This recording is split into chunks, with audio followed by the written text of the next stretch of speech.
Hi, heute will ich euch mal was über Rucksäcke erzählen, vor allem Trekking-Rucksäcke und Ultraleicht-Trekking-Rucksäcke.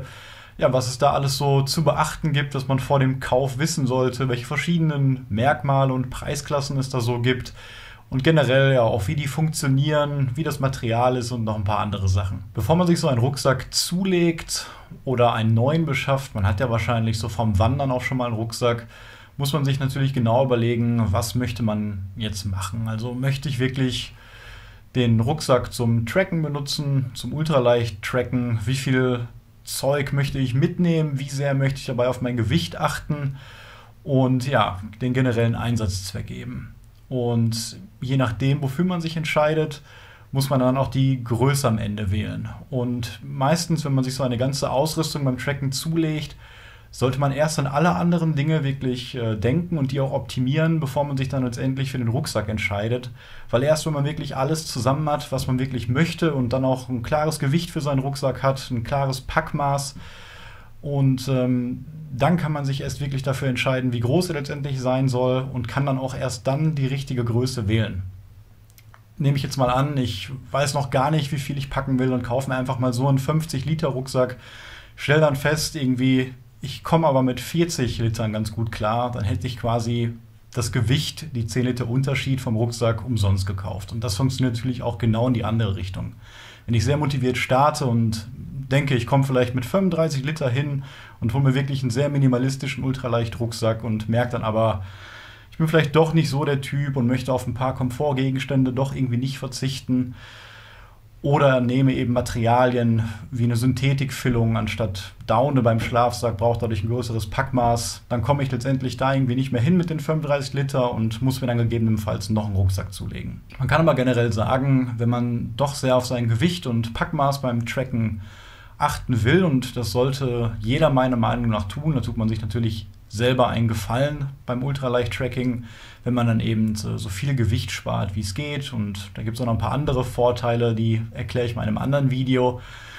Auf jeden Fall kann man generell sagen, dass wenn man mit einer Standardausrüstung arbeitet und wirklich an jeden Ausrüstungsgegenstand minimalistisch rangeht, man schon so zwischen 35 und 45 Litern immer eine gute Mitte findet. Und manche Rucksäcke bieten auch dann außen noch verschiedene Taschen aus Mesh, die sich dann noch zusätzlich nützlich darstellen für mehr Platz und die dann sehr variabel auch nochmal irgendwie 5 bis 10 Liter zusätzlich aufnehmen können.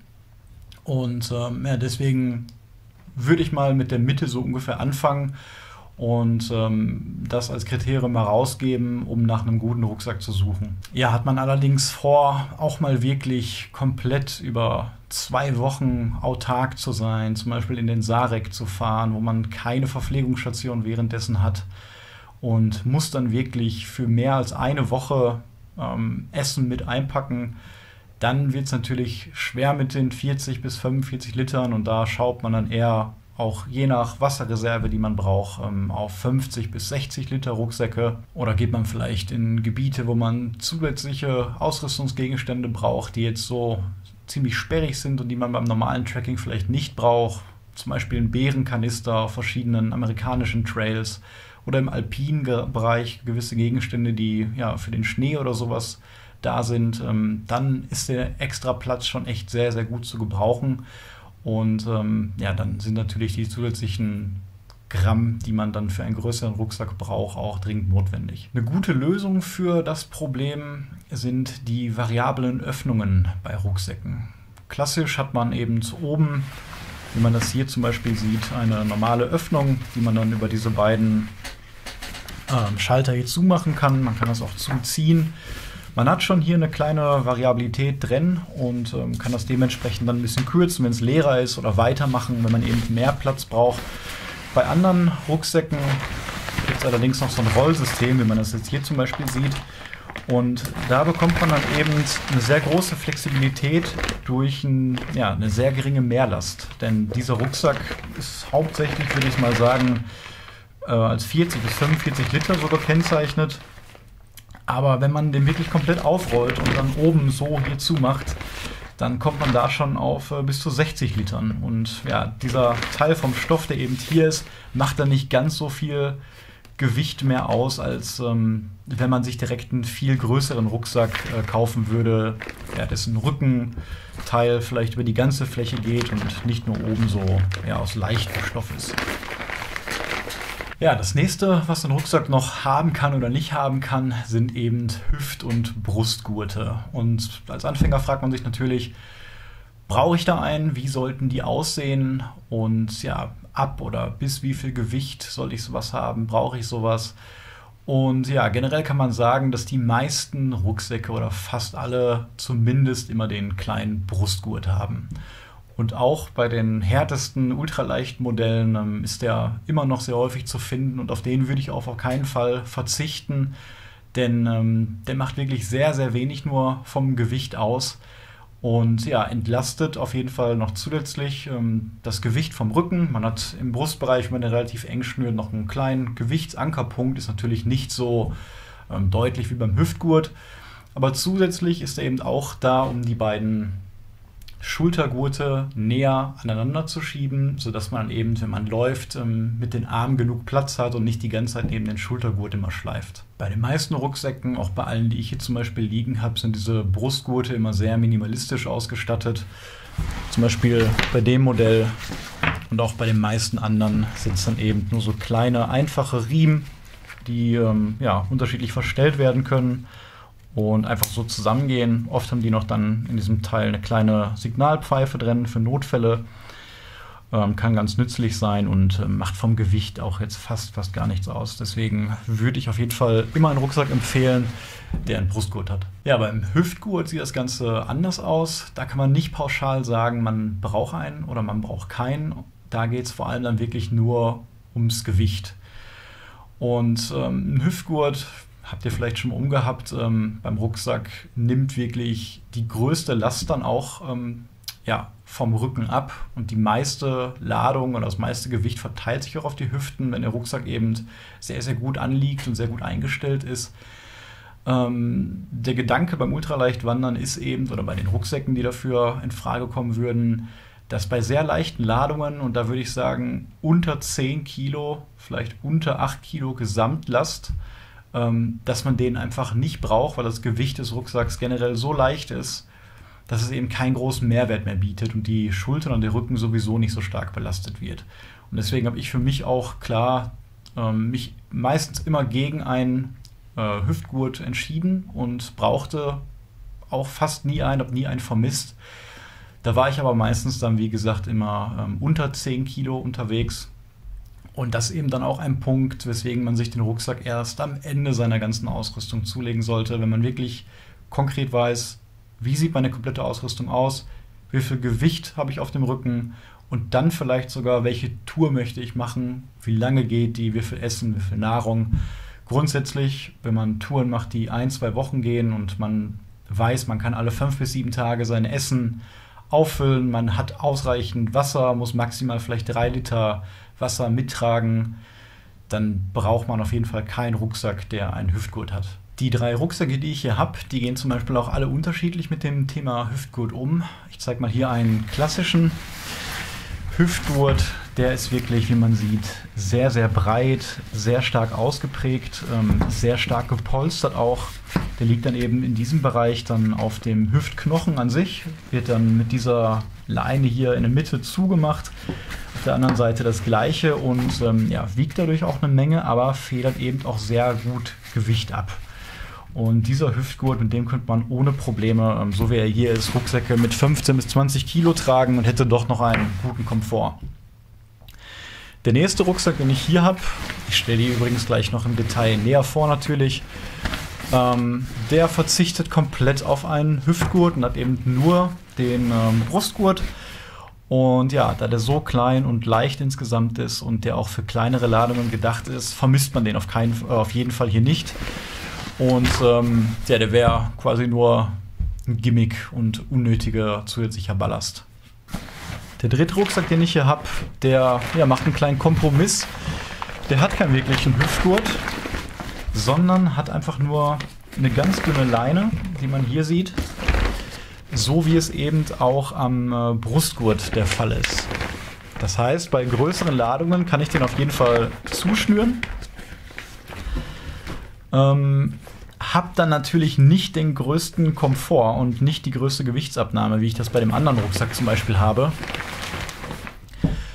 Aber er entlastet dann trotzdem noch, auch wenn es vielleicht manchmal, wenn ich im Sommer wenig Kleidungsstücke anhab, ein bisschen drücken kann an der Hüfte, nimmt er mir trotzdem Gewicht ab. Ich muss ihn noch nicht die ganze Zeit zumachen. Ich habe dann eben die Option, wenn ich merke, mein Rücken tut ein bisschen weh, meine Schultern tun ein bisschen weh, kann ich dann eben mal die 30-40% Entlastung noch auf die Hüfte verlagern und kann dann vielleicht ein paar Stunden mal mit einer anderen Belastung laufen. Und die Lösung finde ich sehr vernünftig. Wie gesagt, diese kleinen Bänder hier nehmen sehr wenig Gewicht nur weg. Und gerade im Winter, wenn ich eine Jacke habe und kann den schön drüber spannen, dann ist das immer noch ausreichend gepolstert. Und das ist eine sinnvolle Sache meiner Meinung nach. Ja, der nächste große Punkt, bei dem man sich so entscheiden muss, ob man den haben möchte oder braucht bei einem Rucksack, ist der Aufbau der Rückenfläche. Und da spricht man von dem Rucksackframe. Und ob das ein frameless Rucksack ist oder ob er eben ein festes Rückenpolster hat. Also bei dem Rucksack zum Beispiel sieht man ganz klar, der hat eine fest integrierte Polsterung hier auf der Rückenfläche. Die ist im Rucksack drin, die ist teilweise sehr starr, eben damit man eine gute Rückenstabilität hat von innen und auf der Rückseite hier über die ganze Rückenfläche gepolstert. Hat den Vorteil natürlich, es ist bequemer, gerade bei schwerer Last. Hat den Nachteil, es ist fest verankert und es wiegt eine ganze Menge. Die Alternative sind da eben, gerade wieder auch, wenn man bei der Kategorie von unter 10 oder 8 Kilo insgesamt auf dem Rucksack hat, sind die sogenannten Frameless-Rucksäcke, die eben komplett auf das Rückenpolster verzichten. Wie das auch zum Beispiel bei diesem Rucksack hier der Fall ist. Wie man sieht, ist hier einfach nur ganz dünner Stoff, wie er eben auch an den Seiten und vorne ist. Und man verzichtet da komplett auf eine Polsterung. Und ja, die Rucksäcke erwarten dann natürlich, dass man sich das Rückenpolster selber bildet. Und das macht man vor allem durch geschicktes Packen. Man achtet eben darauf, dass man seitlich nebeneinander packt. Teile wie zum Beispiel ein Kocher oder ein Topf, die natürlich sehr hart sind, so packt, dass sie weit an den Seiten sind, nicht direkt an der Wirbelsäule hinten im Rücken sitzt und vielleicht sogar seinen Schlafsack, sein Zelt irgendwie so packt, dass es doch eine stabile und weiche Fläche eben am Rücken bildet. Und ja, das erfordert ein bisschen Erfahrung auch, das erfordert ein spezielles Packsystem. Man muss sich da auf jeden Fall mehr Gedanken machen, als wenn man einen harten Frame am Rücken hat und da einfach alles reinwerfen kann. Aber hat natürlich den Vorteil, dass man eben sich das Gewicht spart. Die meisten Tracker werden auch immer eine kleine minimalistische Sitzunterlage haben oder zumindest, wenn man sich gegen eine Luftmatratze entscheidet, auch eine große Unterlage, auf der man dann schläft, die dann aus dünnem Schaum meist gefertigt ist. Und die können teilweise nur wirklich ein paar Zentimeter groß sein und zusammenklappbar sein. Die kommen in unterschiedlichen Größen. Gibt es bei Decathlon zum Beispiel auch, kann man sich selber zusammenschneiden. Und die meisten Rucksäcke, das kennt ihr vielleicht auch, haben von innen am Rücken noch ein kleines Fach. Das ist in erster Linie mal dazu gedacht, um eben Wasserblasen oder Trinkblasen dort reinzupacken, dass die immer schön da liegen, nicht verrutschen können und der Schlauch oben rausgehen kann. Aber wenn man eben einen Frameless-Rucksack hat, dann eignen sich diese Taschen auch sehr gut, um eben dann sein Sitzkissen dort reinzubauen, was dann eben genau auf die Breite des Rucksacks passen sollte. Und man dann dadurch eben ein Rückenpolster genau wie bei einem richtigen, vollen Rucksack mit Polster dann hat. Der Vorteil ist natürlich, dass ich einen Multi-Use-Gegenstand habe. Wenn ich laufe, bietet mir das Polster oder die Sitzfläche mein Rückenpolster. Wenn ich eben sitzen bleibe, dann kann ich das Polster schnell rausnehmen. Ich komme ja auch schnell an die Tasche dran, kann mich darauf setzen, habe eine Isolierung vom Boden, bleibt trocken. Und das ist eine Lösung, die ich auf jeden Fall, da ich sowieso immer ein Sitzkissen dabei habe, sehr, sehr gut finde und immer wähle. Da ich mittlerweile auch, wie man in meinen letzten Videos gesehen hat, auf die PET-Flaschen gewechselt bin als Wasserversorgung, brauche ich das Fach sowieso nicht mehr, um da eine Trinkblase reinzupacken. Und deswegen tue ich da immer mein kleines zugeschnittenes Decathlon Sitzkissen rein. Ja, und spare mir dann den Frame, habe ein Sitzkissen und bin da allgemein sehr flexibel aufgestellt. Bei den etwas teureren Rucksäcken, da gibt es dann auch oft passende externe Polster, Sitzkissen mitgeliefert, die dann wirklich perfekt entweder in die Tasche im Rucksack passen oder wie zum Beispiel bei dem Modell hier von außen über die ganze Fläche wirklich maßgeschneidert befestigt werden können. Bei dem ist es wirklich so, dass das Polster sehr, sehr groß ausfällt, was natürlich den Vorteil hat, dass es optimal Rückenpolstert und ich auch eine sehr großzügige Sitzfläche habe, eine viel größere, als wenn ich wirklich ein normales Ultralight-Sitzkissen mitnehmen würde. Und gleichzeitig ist hier auch noch die Besonderheit, dass eben der von außen befestigt werden kann. Das heißt, ich muss nicht unbedingt, wenn ich meinen Rucksack irgendwie vollgepackt habe, stramm gepackt habe, muss ich nicht noch, wenn ich eine Pause mache, in den Rucksack reingreifen und versuchen, mein Kissen rauszuholen. Das geht meistens auch ganz gut. Aber das nach der Pause wieder so gut sitzend reinzubekommen, ist dann meistens das Problem. Und hier habe ich das eben nicht. Hier kann ich ein paar Leinen abnehmen, kann das sofort rausziehen und kann mich dann eben perfekt darauf hinsetzen und auch genauso gut nach der Pause wieder reinstellen. Das nächste, worauf man auch noch achten kann, ist die Polsterung an den Schultergurten. Und da ist es genauso wie beim Volumen oder auch beim Brustgurt und beim Hüftgurt. Es kommt auf das Gewicht an, was man tragen will, auf das, was man vorhat. Die Polsterungen variieren da genauso wie beim Hüftgurt. Und auch hier kann man dann genau sehen, bei dem Modell, was etwas größer ist, ist der deutlich dicker. Bei dieser ganz kleinen Variante hier habe ich fast keine Polsterung. Natürlich hat man immer eine Polsterung und es ist nicht so wie beim Brustgurt, dass da einfach nur ein Band ist und ich überhaupt keine Isolierung habe. Ja, und bei dem Rucksack ist es ähnlich, auch ein bisschen dicker. Da ich auf jeden Fall den Schultergurt brauche und den ja auch beim Tracken über Tage immer aufhabe, sollte man meiner Meinung nach darauf achten, dass er zwar nicht ganz, ganz dick, übertrieben dick ist, weil das bei geringem Gewicht auch nicht notwendig ist, aber eben auch nicht so ganz wenig ist. Weil gerade wenn ich dann kein Hüftgurt habe, ist mehr Gewicht auf den Schultern und da zählt wirklich jeder Gramm an Polsterung, der da ist, um dann den Komfort noch herzustellen. Auch natürlich die Breite, habe ich sehr schmale Schulterpolster, schneidet sich dann eher ein nach ein paar Tagen. Und der beste Kompromiss ist meiner Meinung nach, wenn die ziemlich breit sind und dafür eine mittlere Dicke haben. Als nächsten Punkt kommen wir zum Material des Rucksacks, aus dem eben die Außenhülle gefertigt ist. Und da gibt es gar nicht so viel zu beachten, denn die meisten Rucksäcke sind aus ausreichend stabilen und reißfestem Material hergestellt. Hauptsächlich findet da eben Ripstop Nylon Anwendung in der Stärke 200 bis 300D. Falls ihr mein Zeltvideo gesehen habt, da erzähle ich noch ein bisschen über das Material.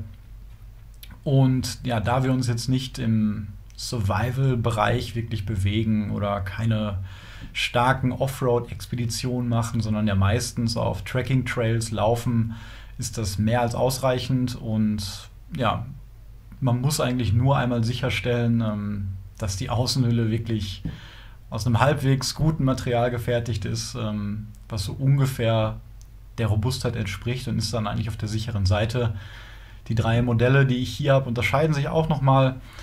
Hier sieht man schon ein sehr robustes Ripstop-Material, sehr dick, wiegt ein bisschen mehr, wird dadurch aber sehr, sehr stabil und immer gut zu reparieren sein.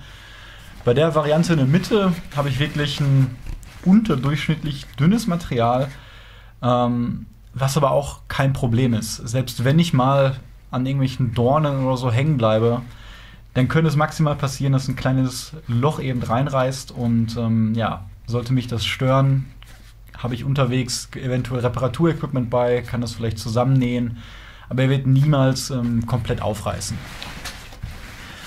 Bei den ganz, ganz hochpreisigen Modellen gibt es neben dem Nylon, wie auch bei den Zelten, noch das DCF-Material, über das erzähle ich auch in dem Zeltvideo was. Und das ist zum Beispiel bei dem Rucksack der Fall. DCF, wie schon gesagt, hat viele Vorteile. Der Hauptvorteil, warum man das benutzt, ist eben das Gewicht auf jeden Fall, weil es deutlich, deutlich leichter ist. Immer noch sehr gute Eigenschaften gegenüber Wasserdichtigkeit und Robustheit aufweist. Und wenn man bereit ist, da diesen Aufpreis zu zahlen, lohnt es sich auf jeden Fall, da man da deutlich Gewicht spart. Neben dem Innenvolumen bei Rucksäcken gibt es natürlich auch noch die Außentaschen, von denen ich gerade schon gesprochen habe. Und ich rede da jetzt mal nicht von diesen ganzen Zusatztaschen, die so ein Rucksack vielleicht noch oben im Kopf hier zum Beispiel hat oder auch manche haben noch vorne eine kleine Reißverschlusstasche, sondern eben von den Meshbeuteln. Und eigentlich alle Rucksäcke haben eben diese klassischen Beutel immer rechts und links außen, die sehr, sehr praktisch sind und auch immer von mir benutzt werden. Hauptsächlich, wie man hier bei dem Rucksack sieht, um meine Wasserflaschen zu transportieren. Bei dem habe ich lange Zeit sogar mein Zelt in eine Außentasche hier reinbekommen, eben das Gatewood Cape, was dann sehr, sehr kompakt zusammenfaltbar war und es hat dann wunderbar außen reingepasst. Man muss natürlich ein bisschen darauf achten, gerade wenn man so wertige Gegenstände oder essentielle Gegenstände wie ein Zelt reintut, dass die sehr sicher da sind, nicht rausfallen, oder wenn ich dann laufe, muss ich aufpassen, dass ich natürlich mit dem Gegenstand nicht irgendwie durch Äste oder so komme, damit ich das Zelt nicht beschädige. Und ja, da sollte man auf jeden Fall darauf achten, dass der Rucksack das zumindest hat. Und die meisten ultraleicht Trekking-Rucksäcke haben auch wie der hier noch eine Mesh-Tasche, die eben vorm Rucksack ist. Und die ist einfach super, super nützlich, weil die eben aus Gummi ist, sehr flexibel ist und ich dann unglaubliches Volumen reinbekomme, wenn ich eben sperrige Gegenstände noch dabei habe. Hauptsächlich Verpflegung, die noch nicht geöffnet wurde, kann ich die da reintun. Ich kann außen da schnell meine Regenklamotten reintun, Regenhose, ein dünnes Regencape, komme da schnell dran. Und auch wenn ich dann zum Beispiel nur einen 40 Liter Rucksack habe, können diese Beutel auf jeden Fall noch auf 10 bis 15 Liter gestreckt werden. Das war eine Sache, die ich zum Beispiel an diesen beiden Rucksäcken ein bisschen vermisst habe, als ich die gebraucht habe. Der hat zwar ein Fach hier vorne, das aber nicht flexibel ist und mit einem Reißverschluss versehen ist, genau wie bei dem. Das ist ein Schlafsackfach sogar, wo der Schlafsack komplett unten drunter und eine Seite Platz findet. Würde ich mir aber nochmal einen Rucksack kaufen, würde ich auf keinen Fall mehr auf diese Mesh-Tasche außen in der Mitte verzichten wollen. Zusätzlich gibt es noch eine nützliche Tasche, ja, neuerdings würde ich sagen, das war auch nicht immer so, und zwar, dass man eben an den Schultergurten noch kleine Taschen hat, links und rechts. Die sind super nützlich, weil die eben, wenn man den Rucksack umhat, vor einem liegen. Und die eignen sich zum Beispiel für Gegenstände wie eine Sonnenbrille, wie in meinem Fall noch für eine kleine Trinkflasche, aus der ich unterwegs immer einen Schluck nehmen kann, ohne dass ich an den Seiten die großen Wasserbehälter wirklich rausnehmen muss. Man kann da sein Handy reintun und alle möglichen Gegenstände. Die beiden Rucksäcke zum Beispiel haben diese Schultergurttasche nicht. Man kann sie aber auch relativ günstig nachrüsten. Da gibt es auf Amazon, ich glaube, für 8 oder 10 Euro so kleine Sets, die man entweder annähen oder sogar anklippen kann. Und hat man schon irgendwie einen teuren Rucksack und will sich noch gern, weil man vielleicht auf Flaschen wechseln will, so eine Tasche wünschen, dann kann man die auch sehr, sehr günstig nachrüsten. Zuletzt kommen wir nochmal auf das Thema der Wasserdichtigkeit, was natürlich auch mit dem Material ein bisschen zusammenhängt. Generell kann man sagen, dass die Rucksäcke immer wasserabweisend sind und auch oft als wasserdicht beworben werden. Aber gerade wenn es aus Ripstop Nylon gefertigt ist, kann es sein, dass wenn man tagelang nur im Starkregen läuft oder auch mal auf abenteuerlichen Touren durch einen Fluss irgendwie furten muss, dass trotzdem Feuchtigkeit eindringt. Das ist wie bei Regenkleidung. Irgendwann wird es immer nass, wenn es nicht halt komplett dicht ist, und das ist Nylon eigentlich nicht. Deswegen kann man sich überlegen, ob man eben noch einen sogenannten Liner benutzen möchte. Das ist quasi eine komplett dichte, dünne Plastiktüte, Plastikfolie, die einfach so von oben nochmal in der jeweiligen Litergröße in den Rucksack reingetan wird. Und die sorgt eben dafür, dass auf jeden Fall die essentiellen Dinge, die auf keinen Fall nass werden dürfen, wie Schlafsack und Schlafkleidung und diese Sachen, trocken bleiben. Man kann die entweder eine Größe bestellen, dass die wirklich das komplette Innenleben des Rucksacks bedecken, oder eben nur die allerwichtigsten Gegenstände. Das wird natürlich auch mit einem Dryback oder so etwas gehen.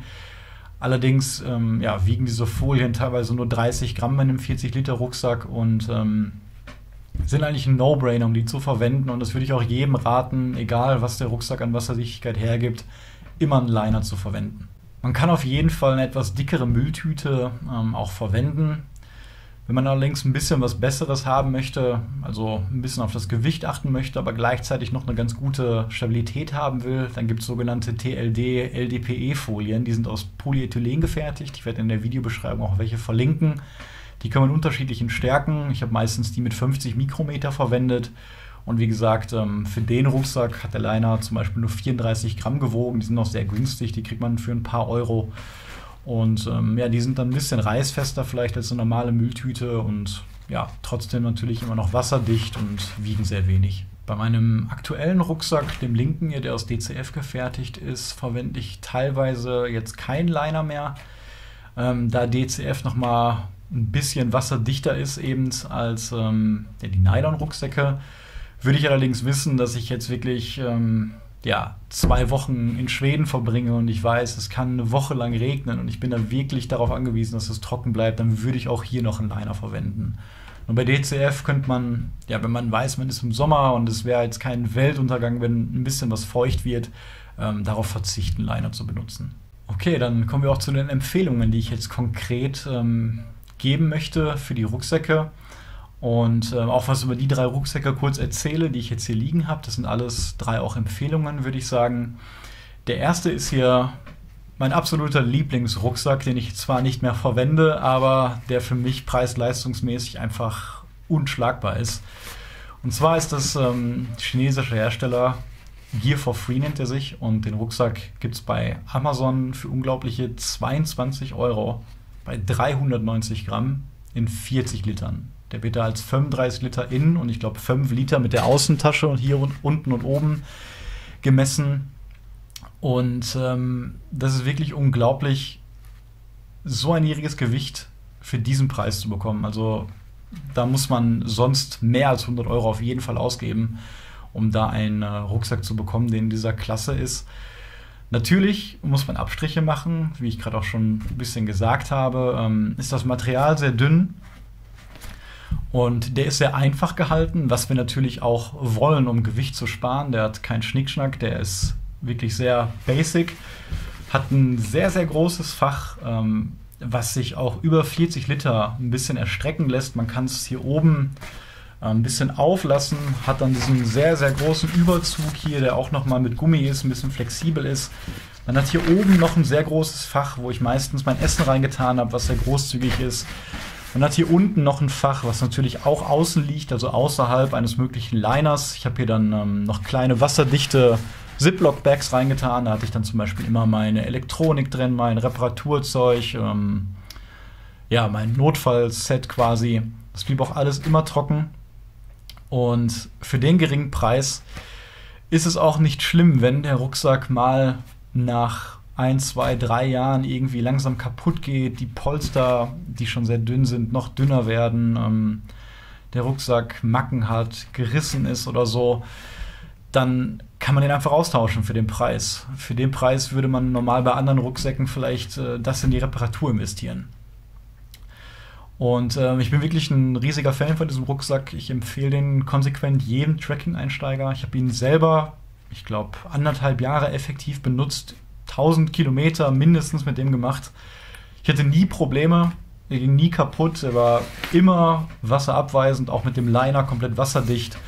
So kleine Stoffunschönheiten hatte ich dann hier, wenn ich es mal wirklich strapaziert habe. Ich war damit 10 Tage im Sauerland zum Beispiel unterwegs, bin da 320 Kilometer mitgelaufen, komplett mit diesem 40 Liter Rucksack, hatte alles dabei. Und auch mit einer Verpflegung von 5 Tagen inklusive Nahrung drin. Es war zugegebenermaßen dann am Limit, also sehr eng, es hat nichts mehr reingepasst, aber es hat auf jeden Fall funktioniert. Und gerade wenn man so in dieses Hobby ein bisschen einsteigen möchte, natürlich nur, wenn man den Gedanken hat, man möchte auch minimal sein, man möchte ultraleicht sein, ist der Rucksack auf jeden Fall die allerbeste Wahl. Und außerdem gibt es im Amazon auch, ich glaube, in 12 verschiedenen Farben. Ich nehme dann meistens immer eher so dezentere und stillere Farben. Gibt es auch in 2 verschiedenen Farben, dass dann die Außentasche ein Muster hat zum Beispiel. Und da sind ein paar coole Modelle dabei. Und ja, es lohnt sich auf jeden Fall, den Rucksack mal zu kaufen, auch vielleicht nur für Tagestouren. Ja, der Rucksack, den ich hier liegen habe, das war so vor ein paar Jahren mein erster Rucksack, den ich mir so eigentlich zum Wandern und zum Trekking oder auch zum Campen erstmal nur geholt habe. Es ist ein Rucksack von Lucasa, der kostet auch 50 Euro, gibt es auch bei Amazon.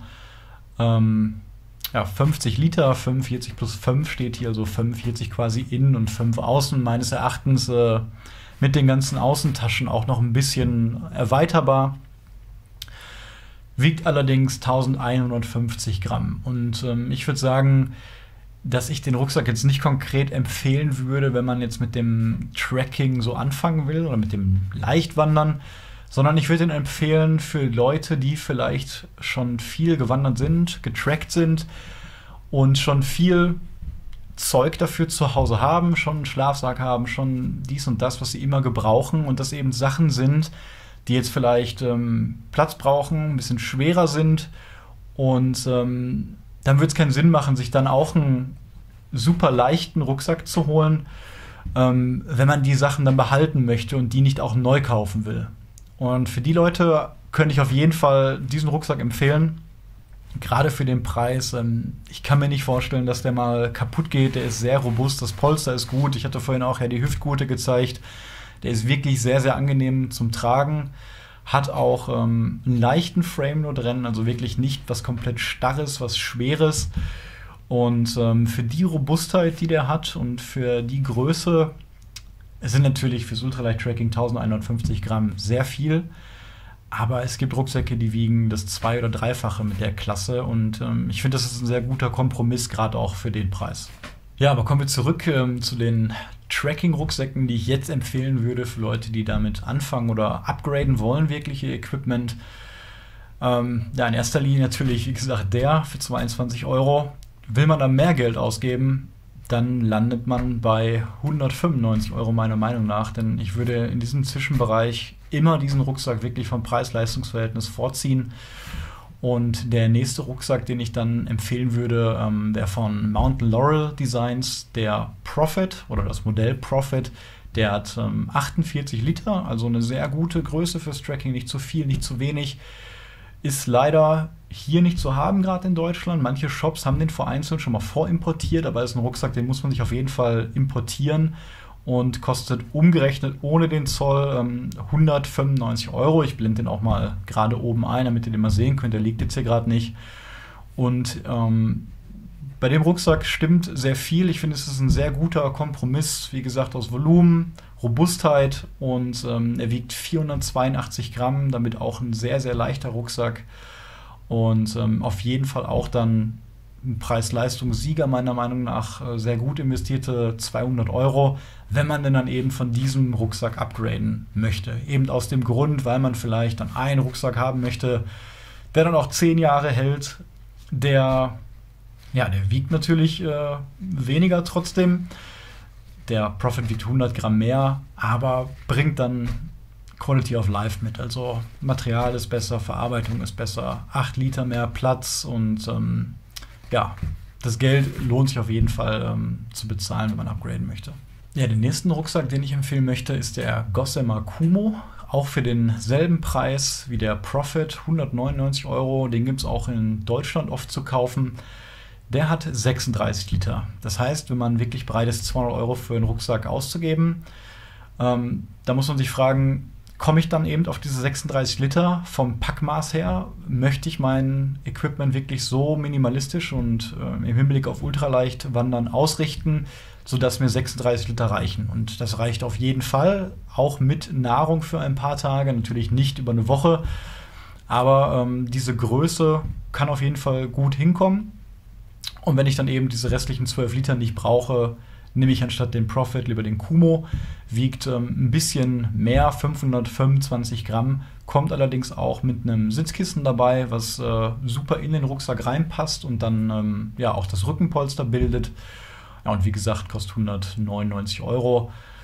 Außerdem, das habe ich vergessen zu sagen, ist der robuster noch als der Prophet meiner Meinung nach und hat noch einen kleinen Hüftgurt. Deswegen kommt da auch ein bisschen die Grammzahl mehr zustande. Man kann also sagen, dass man mit dem Kumo ein bisschen bequemer unterwegs ist. Natürlich einerseits, weil er kleiner ist, aber auch, weil er den Hüftgurt hat dann aber wieder ein bisschen Verlust eben beim kleineren Volumen und eben dem leichten Mehrgewicht. Ja, und wenn man sich dann wirklich ganz sicher beim Rucksackkauf ist und schon mal ein paar Modelle vorher probiert hat und wirklich seine Ausrüstung schon über mehrere Touren getestet hat und finalisiert hat und genau weiß, so viel Platz brauche ich und das will ich haben, Dann kann man so wie ich auch mal einen großen Geldbetrag in die Hand nehmen. 320 Euro habe ich für diesen Rucksack bezahlt und das ist ein Huckepax Phoenix Lite 2.0, der jetzt auch ja, erst seit einem Jahr draußen ist. Der wird hier in Deutschland, in Köln, handgemacht, wie gesagt aus DCF, aus Cuban Fiber und dadurch eben sehr robust, sehr leicht.